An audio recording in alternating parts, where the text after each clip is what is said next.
안녕하세요. 비에슬릿의 알렉스입니다.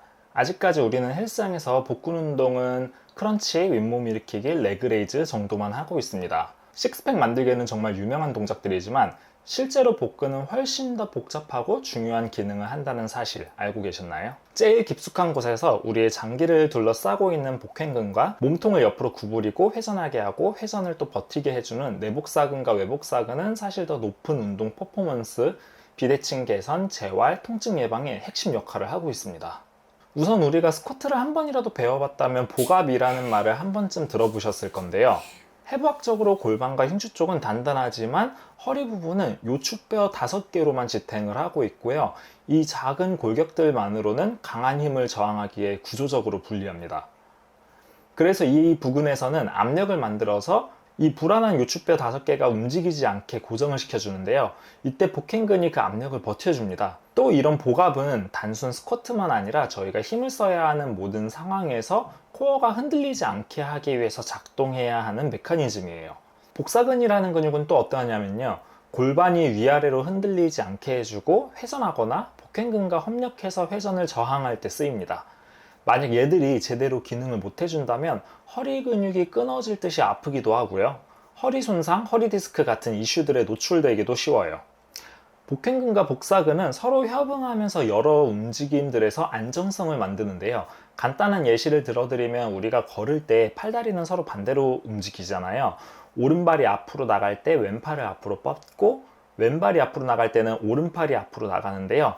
이때 허리보다 더 큰 상체와 하체가 위아래에서 이렇게 서로 반대로 움직이다 보니까 그 가운데 있는 허리는 이 위아래에서 생기는 반대되는 움직임 때문에 이렇게 미세한 회전이 계속 누적이 됩니다. 이때 만약에 우리의 좌우 다리 보폭이 많이 다르거나 걷는 폼이 좋지 않거나 비대칭적으로 달리거나 한다면 허리 회전도 한쪽으로만 과하게 생기게 되는데요. 허리가 비틀렸다라는 느낌 또는 허리가 틀어졌다라는 느낌이 이런 상황이에요. 우리가 운동하다가 가끔 허리를 삐끗할 때도 있고 잠을 잘 못 자면 허리가 뻐근할 때도 있고 오래 걷거나 뛰어도 허리 아프고 균형이 불안정한 상황에서 허리가 아프잖아요. 사지의 움직임이 허리에 주는 영향은 매우 크고요. 이때 강한 코어 근육과 복사근의 힘은 허리 비틀림을 버티게 해줍니다. 우리 몸을 비틀리게 하고 틀어지게 하고 찌그러뜨리는 외력에 저항하는 힘, 안티로테이션 항회전이라고 합니다. 이 기능이 얼마나 중요한지에 대해서는 정말 많은 연구 자료가 있는데요. 그 중 하나를 소개해 드릴까 합니다. 2018년 에이스 피트니스 저널에 따르면 당시 많은 피트니스 센터에서는 복근 운동이라고 하면 무조건 크런치, 씰업처럼 움직임이 큰 동작에 집중하고 있었습니다. 하지만 허리 통증을 호소하는 일반인 그리고 운동 퍼포먼스를 올리고 싶어하는 선수들 사이에서는 움직임을 통제하는 힘, 즉 몸통의 회전이나 흔들림을 버티는 힘이 중요성이 제기되었죠.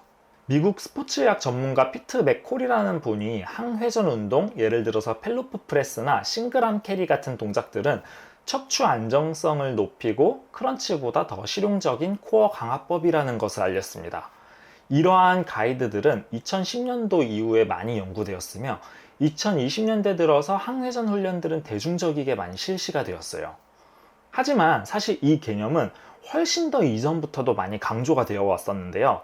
1960년대에서 70년대에 활약했던 최고의 액션 배우였던 브루스 리는 힘은 회전에서 나온다. 중심을 통제하지 못하면 아무리 강해도 무너지게 되어 있다라는 메시지를 주었었습니다. 우리가 알고 있는 정말 많은 동작들에는 회전이 있는데요. 야구, 축구, 골프, 복싱, 유도 등에서는 회전이 더 강해야 공을 더 멀리 날려줄 수 있고요. 더 강하게 주먹을 내뻗게 해주며 확실하게 상대방을 넘길 수 있게 됩니다. 그리고 이 회전을 통제해야 기술 직후에 안정적이게 내 몸이 다시 균형을 잡고요. 강한 회전을 만들 수 있는 능력과 그 회전을 통제할 수 있는 힘, 스포츠를 더 잘하기 위해서 그리고 내 몸이 다치지 않게 하기 위해서 너무나도 중요한 개념이고 이 기능의 일부는 코어 근육이 한다는 사실 꼭 잊지 말고 기억해 주세요. 오늘 영상의 마무리로는 매일매일 하면 멋진 코어와 튼튼한 허리까지 만들어줄 수 있을 동작들을 소개해 드리려고 하는데요. 이 영상 끝까지 함께 하셔서 진짜 강한 코어, 흔들리지 않는 허리 직접 만들어 보시기 바랍니다. 이 동작은 복행근, 복측근, 복사근을 동시에 운동시키며 내려올 땐 천천히 버티듯이 해주면 항회전 기능에도 도움이 되는 운동이에요. 난이도가 높은 편이어서 아직 어려우시다면 다리를 90도까지 올리는 일반적인 행잉 레그 레이즈, 그리고 골반을 살짝 옆으로 드는 사선 행잉 레그 레이즈를 먼저 연습해 주세요. 매달리기 위한 근력과 코어 근육이 충분히 세지면 그땐 다리를 팔꿈치 방향으로 올리시면 됩니다. 6에서 8회 왕복 3세트를 목표로 도전해 보세요. 랜드마인이라고 하는 동작입니다. 올릴 땐 강하게 올려서 회전력을 키우는 데 좋고, 반대편으로 내려갈 땐 버티듯이 내려서 항회전 기능을 올리는 데 좋습니다. 팔을 크게 움직이는 과정에선 광배근, 전거근, 삼각근도 많이 참여하고요. 고관절에서도 많은 내외전, 외회전 기능이 쓰입니다. 그리고 심폐지구력도 매우 강해집니다. 다양한 스포츠를 즐기시는 분들께 정말 도움이 되는 동작이에요. 이 운동은 1분에서 2분 타이머를 켜고 타이머가 종료될 때까지 해주세요. 마찬가지로 3세트 추천합니다. 방금 동작에서 하체 개입을 없앤 변형 동작인데요. 고관절에서 회전이 없어져서 코어와 상체가 더 강하게 움직이고 버텨줘야 합니다. 최대한 큰 원을 그리며 세게 올려주고 무게에 딸려가지 말고 버티듯이 내리려고 하시면 복사근, 전거근, 광배근 같이 회전과 관련된 근육들이 어떻게 사용이 되는지를 느끼실 수 있어요. 이 운동도 1에서 2분 타이머 켜고 3세트입니다.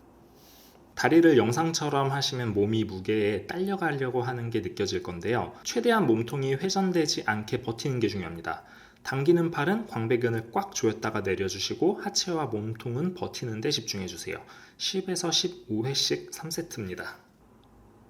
이 동작은 내릴 때마다 몸이 무게를 따라가면서 회전하려고 하는 게 느껴질 겁니다.